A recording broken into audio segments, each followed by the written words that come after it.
Morning. Ito yung tunnel na picture ko nung minsan, yung nag-bar down. So ngayon dala ko yung Proton Elic. Ma-under na siya pero magpapakuha na lang ako ng video mamaya para at least clear. So ipo-Proton Elic natin itong lugar. Okay. Baba muna tayo pause. So ngayon ito yung monitor, ito yung Proton Elic. So titignan natin ngayon doon kung anong kalalabasan ng tunnel. Ayan doon. Tapos pa ng konti pre. Ganun lang pala ang level niya. Sige, start na tayo ha. Saan ba yun?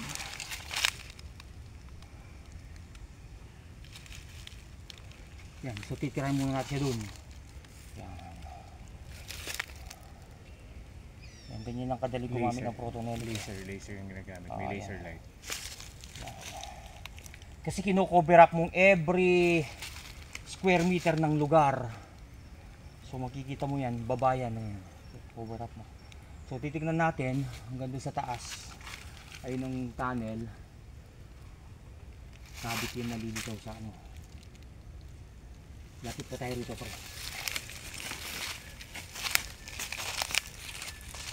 Pag tumutubog sa niya, may tinatamaan siya metallic sa baba.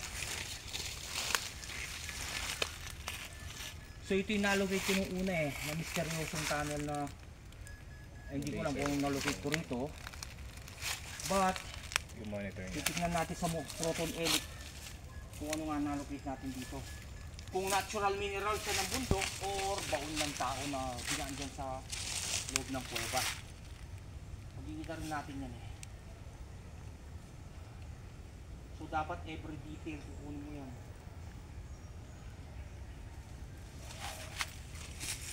Ito na yun, nakikita sa pinatamaan niya. Ayan, sige, ano natin. And so stop mo siya. Ayan natin.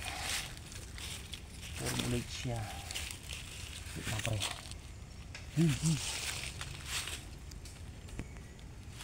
Ayun, yun ang kuweba pre. Ito.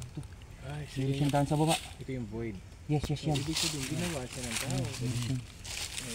Ayun. Ito. Ano ba yan? Yung kulay blue yung void. Yes. Ito pre.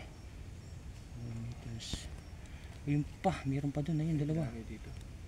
Oh, ayun yung tunnel pre. Ayun yung butas na yun. Doon siya, ayun siya.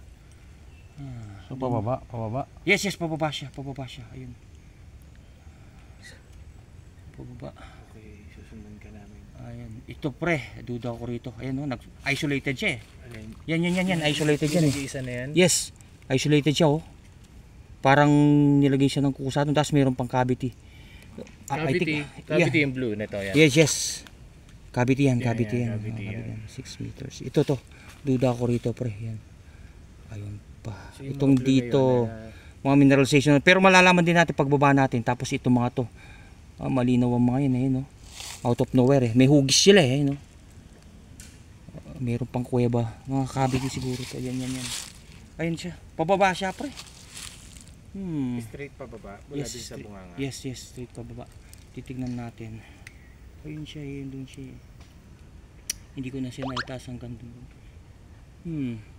Di ba sabi ni Katuro meron siyang pataas? Dalawa daw yan Isa dito. naghihiwalay na path. Sige, ito yung target natin. Dito siya sa baba. Makikita rin natin pag nandun na tayo. Sige. Okay na kita pala yung dito talaga siya pababa yung siya. data, bibigyan ba? Picturean? Picture mo pre, Okay.